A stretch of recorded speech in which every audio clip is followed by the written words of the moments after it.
Let's go shopping. Our Constitution is a document in which we, the people, tell the government what it is allowed to do. We, the people, are free. Somewhere a perversion has taken place. Our natural unalienable rights are now considered to be a dispensation of government. And freedom has never been so fragile, so close to slipping from our grasp as it is at this moment. You and I have the ability and the dignity and the right to make our own decisions and determine our own destiny. What's going on, folks? Welcome back to DIY Masterclass. I'm your host, Nathan, and today we are going to be going over everything that you need equipment-wise and ingredient-wise to get started with DIY. So the first thing is equipment. You're going to need something to measure in. You're going to need something to mix in. You're going to need something to mix with. You're going to need something to fill. And you're going to want some miscellaneous items.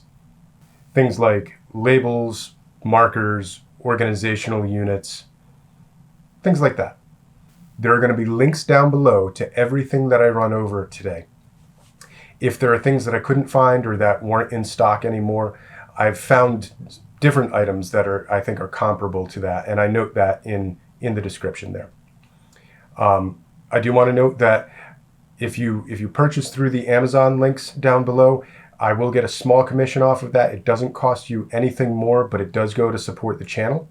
So I appreciate it if you do use the links down below to grab this stuff. Most of this stuff is on Amazon. A lot of people have Prime nowadays, so you can order everything all at once, get it in within a couple days, and be lock, stocked, ready to rock.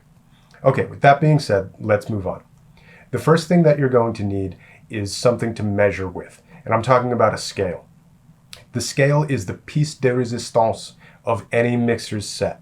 And it's super important that you get a scale that can measure down to 0.01 grams in increments.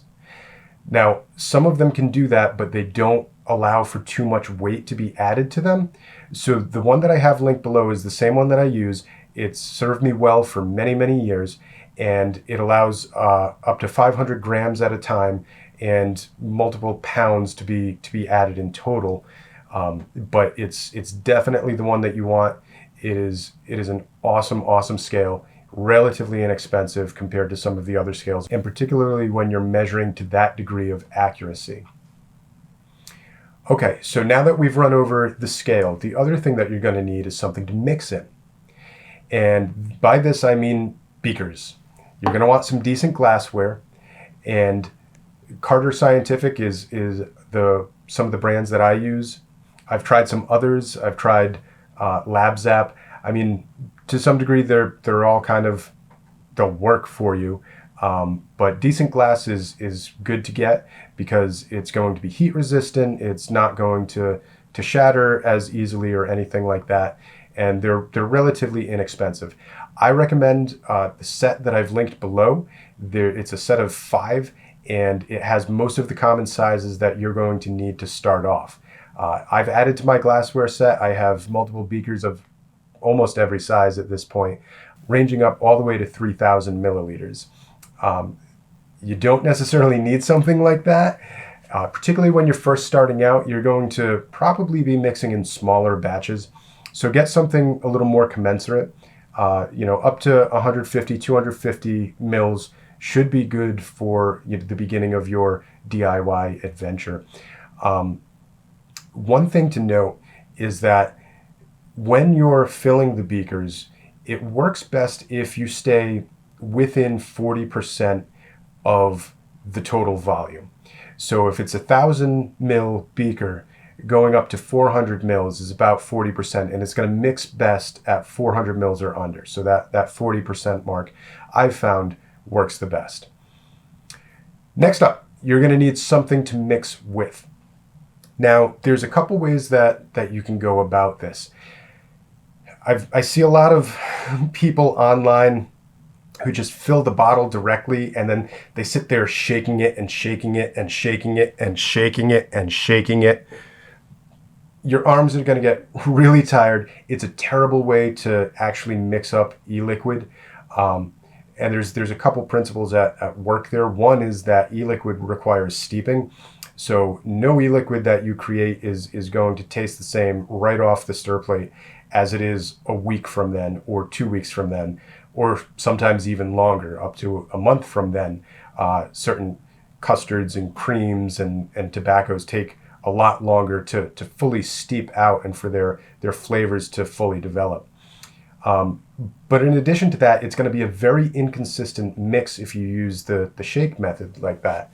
And if you've added something like nicotine, you're going to get hot spots. It's not going to be evenly distributed throughout. So if you're only shaking, you're depending entirely on that shake and then time to go by so that it can steep fully throughout and become a homogeneous liquid in and of itself.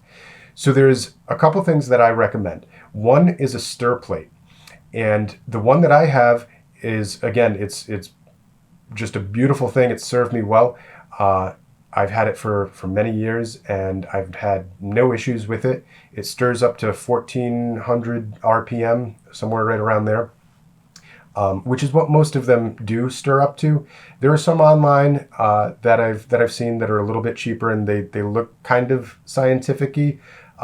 I can't really attest to them. I've used one like that in the past, and I will say that it has a variable, most of them have a variable speed setting as well as a variable temperature setting, and there's really no indication as to those speeds or temperatures. So you're kind of at the mercy of the dial there, and it's an analog dial. There's usually no markings on it either. So get what you can afford. If you can afford the Maelstrom stir plate, I highly recommend it.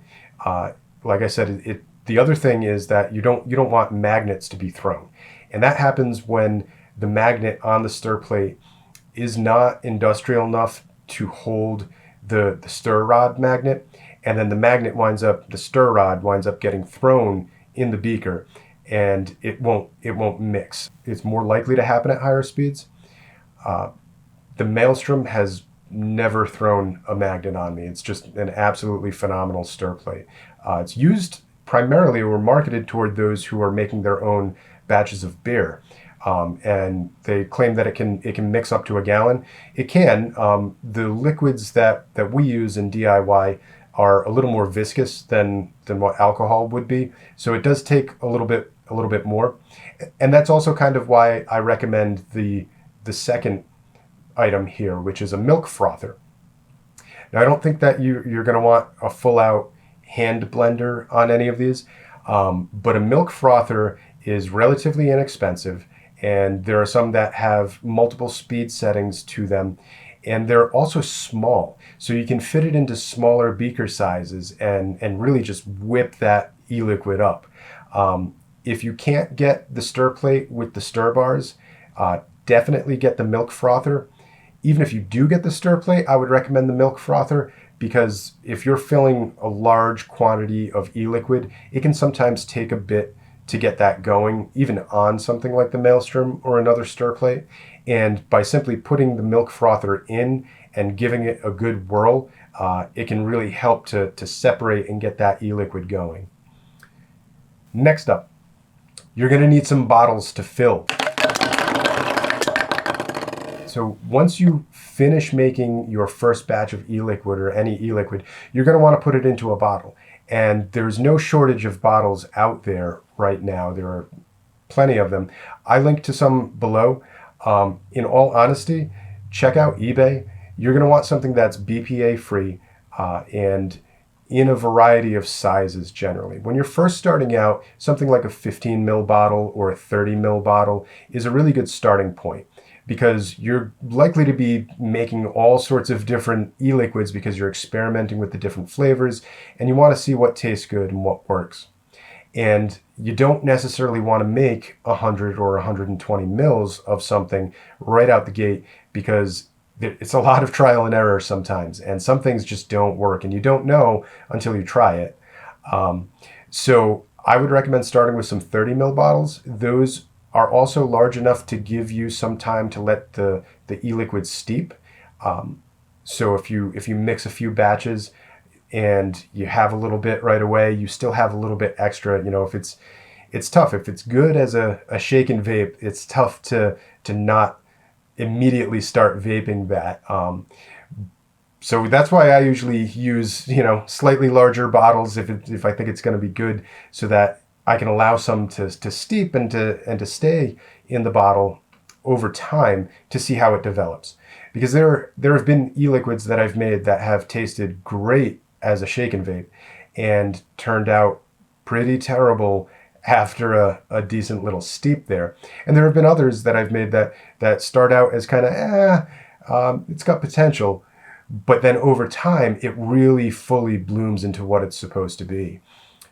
So BPA-free bottles, ranging anywhere between 15 and 100 or 120 mils, are probably what you're going to want to pick up.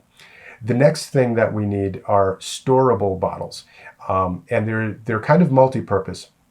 We're going to get into these ones specifically in the next video, because the place that you purchase them, the best place to purchase them that I found, is also the place where I purchase my nicotine, and that will be our next video.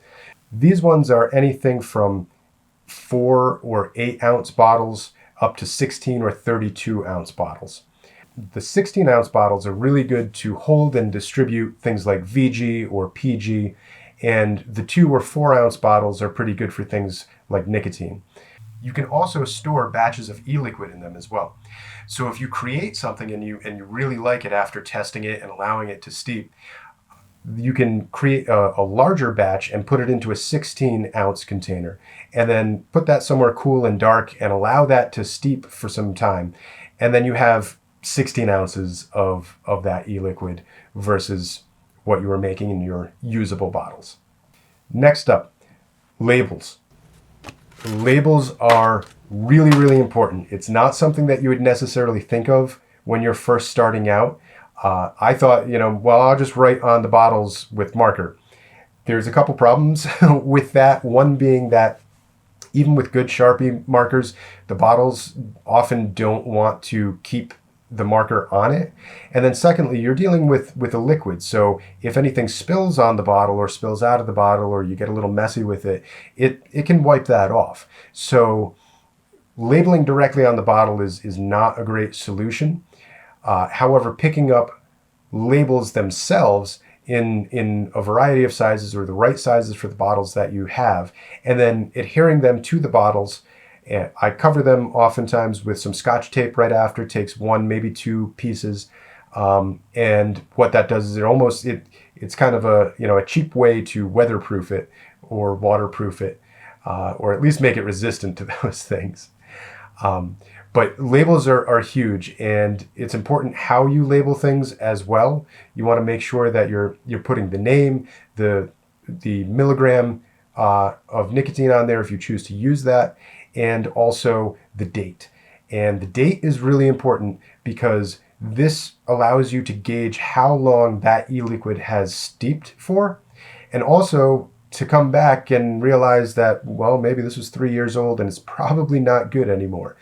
So if you wind up keeping things around for a bit and not vaping through everything, it's a really good way to remember when you created something and how long that's steeped and whether or not it may have turned at that point.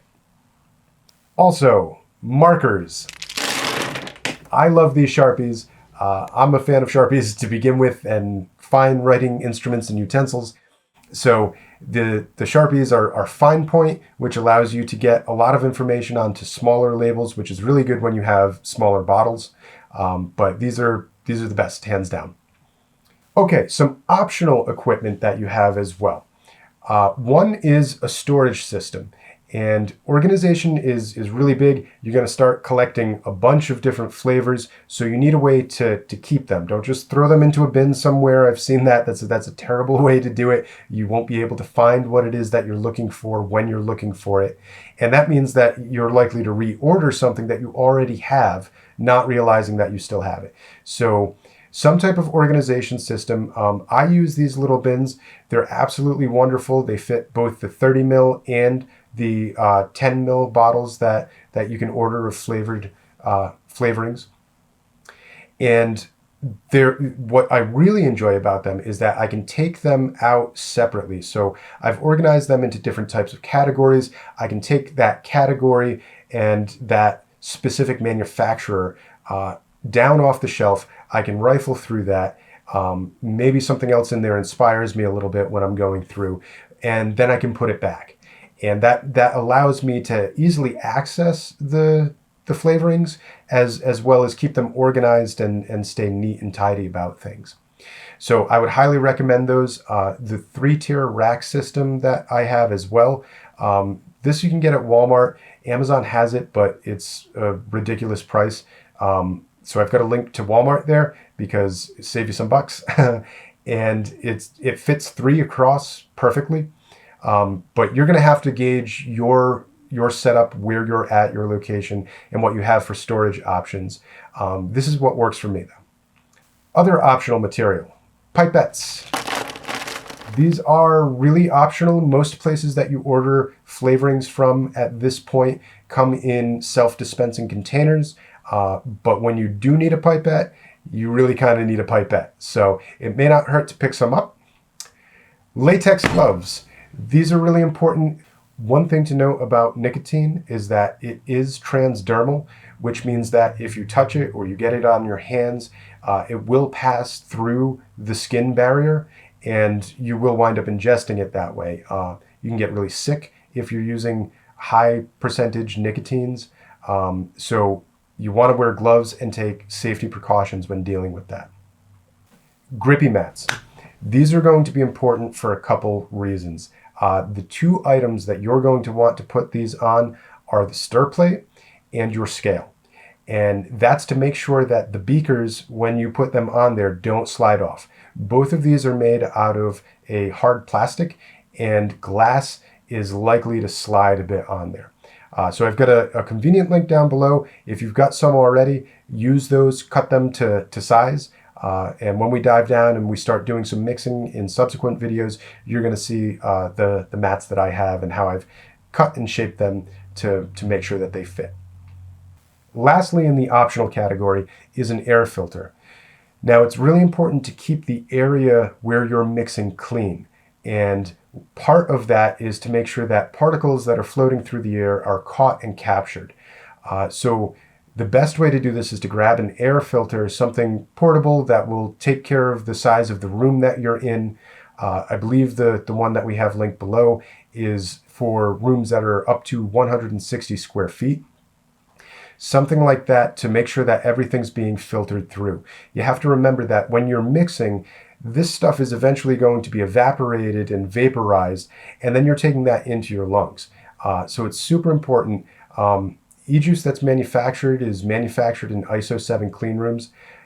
I'm not going to be able to create that exact standard of environment in our own homes. However, that being said, you want to make sure that things are clean and tidy, that you're taking every precaution possible to make sure that there's no contaminants that are getting into your e-liquid, that there's no dust or particles that are falling on top of that while it's mixing or afterwards, because that could have the potential to cause some real harm. Ingredients. So for ingredients, there are 3 to 4 main things that you're going to need. You're going to need vegetable glycerin. You're going to need propylene glycol. You're going to need flavors. And you're going to optionally need nicotine. So Bulk Apothecary is the best spot that I know of to buy VG and PG. It is the only place that I buy from now. It's some of the cleanest VG and PG I've ever had. It's really great and it's super cheap, particularly if you buy in bulk. I would recommend starting with at least a gallon of VG. That's one of the primary ingredients in e-liquid, and you're going to go through it pretty quick. PG you can get away with a little bit less because you're not generally mixing as much. Most vapes that I make and e-liquid that I create is definitely not at a 50-50 split. It's usually something closer to 70-30 or 80-20, where the 70 or 80% is VG and the 20 to 30% is PG. So you're going to wind up going through the VG a bit quicker. And the star of the show, the thing every politician loves to hate, and the very reason why we're here, Flavours. So there's no shortage of places that you can get flavors. You can go to the manufacturer's website, so places like the Flavor Apprentice or Flavor Art, and they often sell direct to consumer. But the place where I get all of my flavors, almost exclusively at this point, is Bull City Flavors. They are absolutely top-notch. They're super quick with their shipping, and all of the flavors come in a variety of different sizes. They have everything from 10 mils all the way up to 2 ounces, 4 ounces, 16 ounces. Some of these even come in gallon sizes. I don't have any need for that, but it is nice that some of the larger bottles are also available. Now, when you're first starting out, I would definitely recommend starting with the smaller sized bottles. And there's a couple reasons for this. One, you're going to be able to purchase and get a wider variety of flavors for your money so that you can experiment with them, you can see how they work for you. And then secondly, not all flavors work. Some of them seem like a really great idea, and when you start mixing with it, it turns out that either you're not able to get it to where you want it to be, or there's something a little different about that flavor that maybe you're not a fan of. Movie theater popcorn seemed like a really great idea when I bought it, and I have not been able to create anything decent off of that or anything that I personally enjoy vaping. So my recommendation is, particularly when you're first starting out, until you have a recipe book of some solid recipes that you know that you really enjoy, that you know that you're going to be making again and again, or in larger batches and quantities, start with the smaller bottles and pick up a bunch of them. Do the 10 or the 30 mils if you're really confident that something is going to work, or you've got a few different things in mind that you want to create with that. For the first recipe that we'll be walking through in a subsequent video, the flavors that we're going to use are Flavor Art breakfast cereal, TFA sweet cereal flakes, Capella harvest berry, Flavor West hazelnut, and if you can grab them, a couple additives, TFA acetylpyrazine and Capella super sweet. Now, the reason I've chosen these flavors is not only does it make a really good berry breakfast cereal flavored e-liquid right out the gate, but they're also pretty versatile flavors, and they can be used in a variety of different recipes. The ones to note that are not flavors themselves necessarily are the acetylpyrazine and Capella's super sweet. These are additives, but they can really serve to enhance certain aspects of an e-liquid's flavor. So the acetylpyrazine is kind of a crunchy, dry type of, it brings out the grains in a lot of e-liquids. So if there's a bready or a graininess that should be there, acetylpyrazine is a really good way to bring it out. If it goes bad or it sits too long, it tastes a lot like Fritos. So it has this real corn type of taste to it.